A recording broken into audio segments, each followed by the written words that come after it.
और अब खबर है धमतरी से, जहां बीते 24 घंटे में धमतरी में अच्छी बारिश हो रही है और गंगरेल बांध के कैचमेंट एरिया में भी अच्छी बारिश। गंगरेल सहित सभी 4 बांधों में पानी की आवक बढ़ गई है। गंगरेल बांध में 6,700 क्यूसेक, मुरुम झिल्ली में 300 क्यूसेक, सोंढूर में 800 क्यूसेक और दुधावा में 250 क्यूसेक पानी की आवक बढ़ गई है।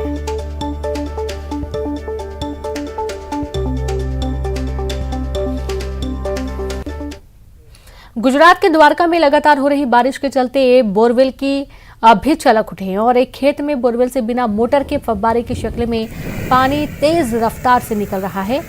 तस्वीरें देखिए, जहां बहुत तेज रफ्तार से बोरवेल से पानी बाहर आ रहा है, यानी कि पानी इतना ज्यादा भर चुका है कि बिना मोटर के ही बोरवेल से पानी फव्वारे की तरह बाहर निकल रहा है।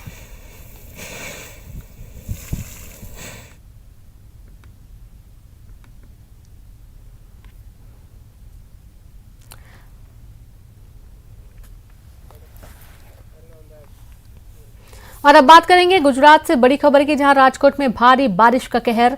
लगातार बारिश के कारण पानी भर गया है। शहर में बाढ़ का पानी भरा, लोगों के घरों में घुसा बारिश का पानी।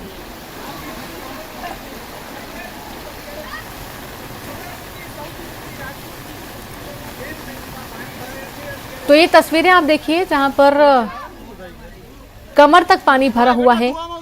अब कई लोग इसका मजा भी ले रहे हैं, लेकिन कई लोगों को काफी दिक्कतें हो रही हैं। लोगों के घरों तक पानी भर रहा है। राजकोट की तस्वीरें, जहां भारी बारिश का कहर देखने को मिला।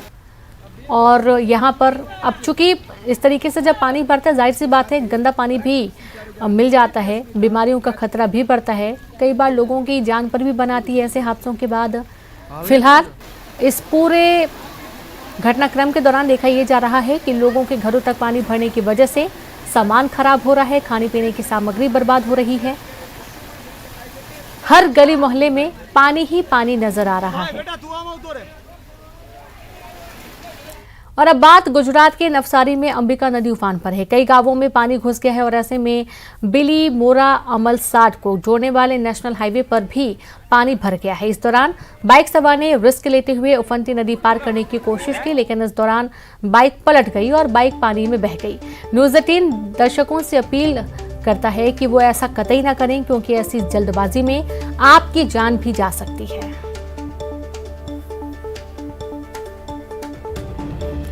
तो देखिए, जहां बाइक के माध्यम से पुल को पार करने की कोशिश की जा रही थी, लेकिन इसी बीच पानी के तेज बहाव में बाइक बहने लगी। और चलिए अब सीधे रुक करेंगे, गृह मंत्री नरोत्तम मिश्रा प्रेस कॉन्फ्रेंस कर रहे हैं। जो सैंपल लिए गए कल पिछले 24 घंटे में, वो 5,151 सैंपल पूरे मध्य प्रदेश में लिए गए। संक्रमण दर वर्तमान में हमारी 2.25 है, जबकि रिकवरी की दर स्थिर 98.7 बनी हुई है। पिछले 24 घंटे में कोई भी पुलिस का जवान संक्रमित नहीं हुआ है, लेकिन 3 एक्टिव केस वर्तमान में पुलिस के प्रचलन में हैं। पिछले 24 घंटे में जो मध्य प्रदेश में वैक्सीनेशन हुआ है, वो 69,887 लोगों का वैक्सीनेशन हुआ है। अभी तक जो कुल वैक्सीनेशन हुआ है, वो 12,08,72,042 लोगों का अभी तक कुल वैक्सीनेशन हुआ है। जी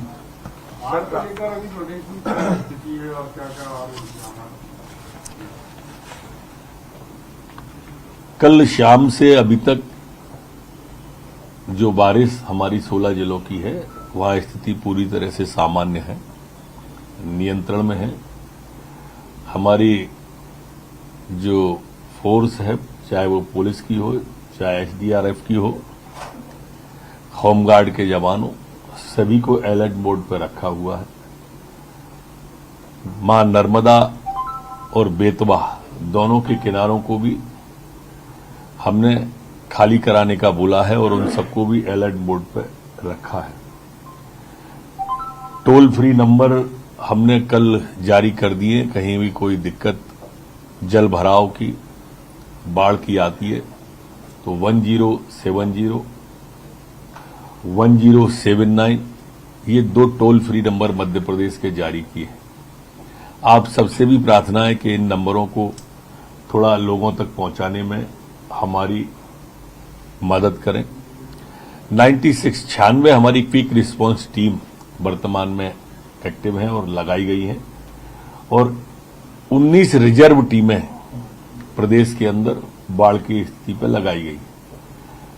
जो कल सुबह के हालात थे उनमें कोई जनहानि का समाचार प्राप्त उससे नहीं हुआ था।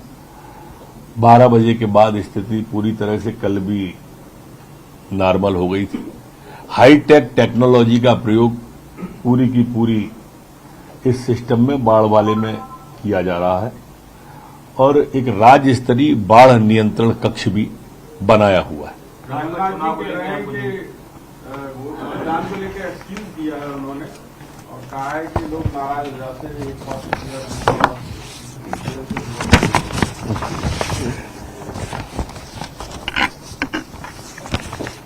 हमारी मान्यता तो ऐसी है कि जिस पार्टी का परमेश्वर में तनिक विश्वास हो उसका पंचों में क्या विश्वास होगा। हम जिस संस्कृति से आते हैं उसमें हम पंच को परमेश्वर मानते हैं। उनका इस चुनाव में मतदान नहीं करना कि दोनों आपके पक्ष के थे या परिचित थे, तो क्या आप इस हुनर को जो आपने इसमें अपनाया है नाराजगी के कारण से, इस परंपरा को आप लोकसभा और विधानसभा में भी जारी रखेंगे कमलनाथ जी के? कल कमलनाथ रतलाम में कह रहे थे कि शिवराज जी मेरे से रेस लड़ा लें, देखते हैं कौन हम नाराज हैं। लेखा जोखा भी पेश किया गया है कांग्रेस की ओर से भी, सरकारों ने किया किस तरह से विकास किया है कांग्रेस की। देखिए, कमलनाथ जी की उम्र रेस की नहीं है, रेस्ट की है, पर उनकी जिंदा दिली को सलाम है। अगर यही रेस वो विकास की लगा लेते तो शायद पार्टी नहीं टूटती उनकी। जो उनकी पार्टी के लोग ही छोड़ के चले गए वो शायद नहीं जाते, लेकिन वास्तव में काम करने में और मुंह चलाने में अंतर होता है। जहां तक सवाल आपने कल बताया कि कांग्रेस ने प्रेस की थी और विकास बताए थे, ये सारे विकास उनके कागज पर ही आए थे, इसलिए उनने कागज बताए थे। जमीन पर कोई विकास रहा होता तो कांग्रेस नहीं टूटी होती।